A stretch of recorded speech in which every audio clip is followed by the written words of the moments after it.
Hello friends, आज पढ़ा आम क्लास 6 रो सप्तम अध्याय विज्ञानर जीव और निर्जीव। पूर्व भागरे तो आम पढ़ी जीव क्या कहुए निर्जीव क्या कहुए।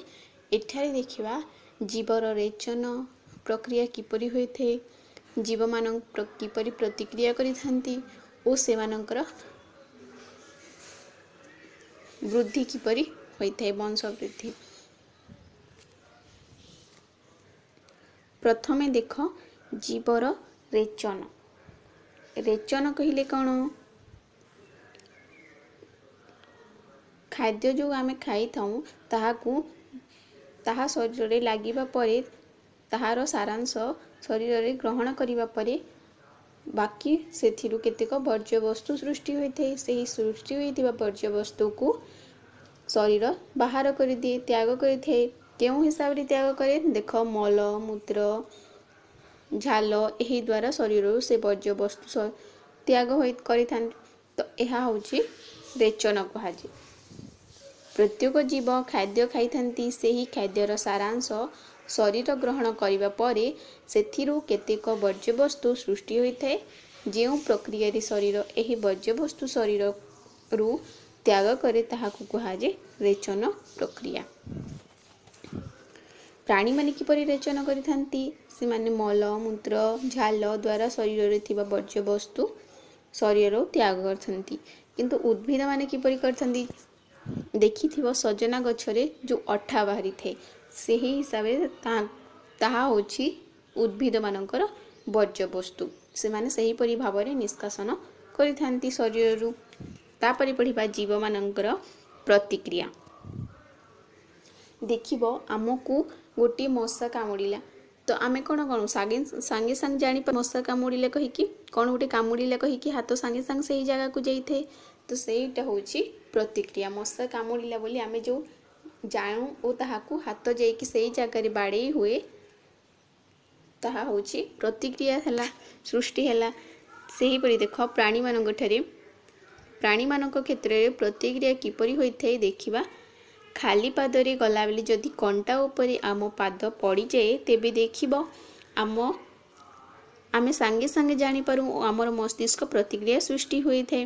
तो पादरे कौन पड़िला परि लागि थे, जो कौन पड़िला परि लागि थे ताहा होची आमे प्रतिक्रिया और देखि थाउ जो प्रतिक्रिया सृष्टि हैला।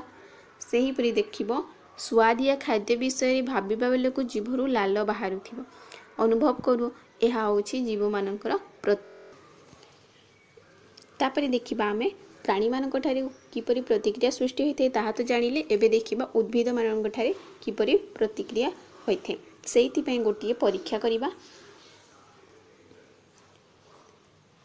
उपकरण कौन कौन लागिबो? गोटिए हांडी लागिबो, छोटिया गछ आमे छोटिया जो गछ थिबो से उपरे पूरी को छोट कणा कर देबा हांडी रे और सेही छोट गछ उपरे घोड़ाई के रखी देबा। देखिबा किछि दिन परे सेही जो छोट गछ रहिछि हांडी भितरे ताहार कांड बंका होइकि से कणा बाटरे ऊपर को उठिबो और बाहर को बाहरिबो। पत्र ताहार पत्र सब सेही कणा बाटरे बंके बंके के बाहर को बाहरिबो। काहेकि सेपरि हैला?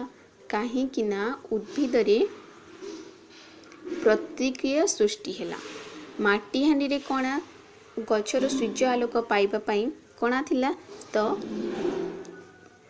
सूर्य आलोक पाइबा पई गछ सेही कणा बाट दे बाहर को बाहरिला। तो जानि पाइलो एहा होची जीवर प्रतिक्रिया।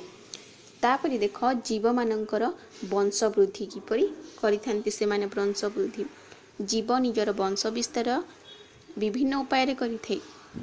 प्राणी माने किपरि करिथांती? प्राणी मानक क्षेत्र में देखिबो कुकुड़ा अंडा दिए, सेही अंडारू पुणी फुटिबा परे अंडाडा फुटिबा परे कुकुड़ा छुआ बाहरे, एही परि तांकर वंश विस्तार होइथे। सेही परि बिलेई कुकुर मनुष्य आदि प्राणी मानकर छुआ जन्म होइथे।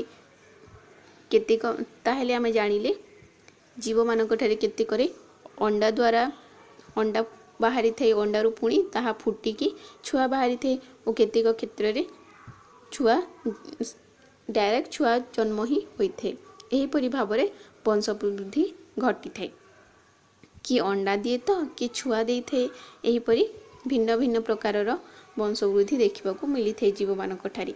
उद्भिद मानक ठारे देखिबा उद्भिद मानक क्षेत्र में मध्य भिन्न भिन्न प्रकारर वंश विस्तार देखा मिली थाए।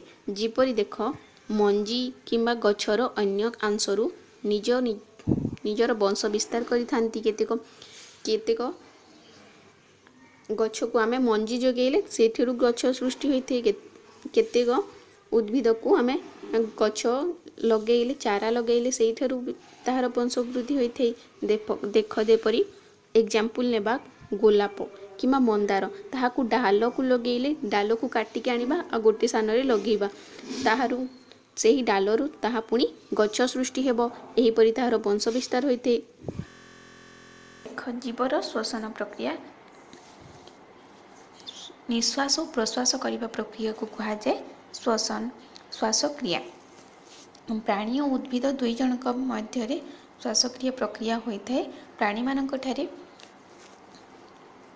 आम परिवेश वायुमंडल वायु शरीर भीतर को जाए प्रश्वास द्वारा और से वायु अम्लजान को व्यवहार करी परी निश्वास द्वारा अंगारकाम्ल युक्त वायु को बाहर को छाड़ी थाए। ताहा सेहीपरि भाव प्राणी मानक ठारे देखा जाइए। उद्भिद मानक ठारे उद्भिद माने दिन समय अम्लजान नहीं थांती और रात्रि समय अंगारकाम्ल छाड़ी थांती।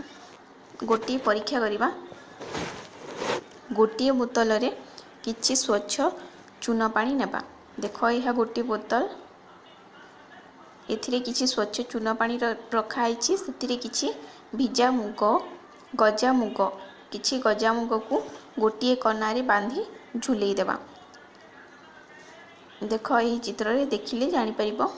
एपरि झुलेई देबा और किछि समय पर देखिबा स्वच्छ चून पानी जो रही ताहा दुधिया वर्ण हो जिवो। कारण कौन? कारण होची श्वसन रे बाहर थिबा अंगारकाम्ल चून पानी को दुधिया वर्ण करदेला।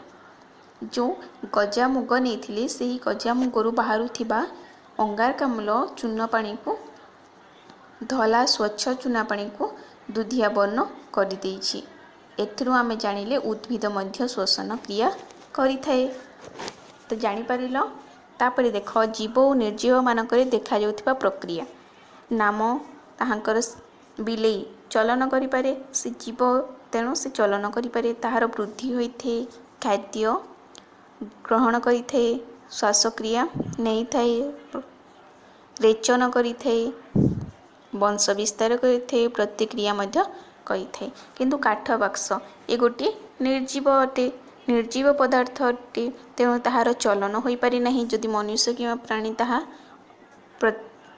परोक्ष भाव में ताहार चलन होई थाए, वृद्धि ताहार होई न थाए, खाद्य ग्रहण करि न थाए, श्वासक्रिया करि न थाए, रेचन करि न थाए, वंश वृद्धि करि न थाए, प्रतिक्रिया मध्य करि न थाए। मनुष्य गछ ए दुई जन मध्य जीवर अंतर्गत। तेणु से माने चलन वृद्धि खाद्य ग्रहण श्वासक्रिया रेचन वंश वृद्धि प्रतिक्रिया सबकिछि करिथांती। चौकी निर्जीव से यही सब किछि प्रक्रिया करि न थाए, ताठारे यही सब प्रक्रिया देखा जाई न थाए। तो बुझी परिल जीव और निर्जीव मानकर ठारे देखा जाउथिबा सब प्रक्रिया रेचन वृद्धि तांकर वंश विस्तार चलन श्वासक्रिया प्रतिक्रिया किपरि करिथांती, खाद्य ग्रहण किपरि करिथांती। तापरे देखिबा नेक्स्ट वीडियो रे ताहारो प्रश्नावली। वीडियो भल लागिथिले कमेंट लाइक एंड सब्सक्राइब करिबो।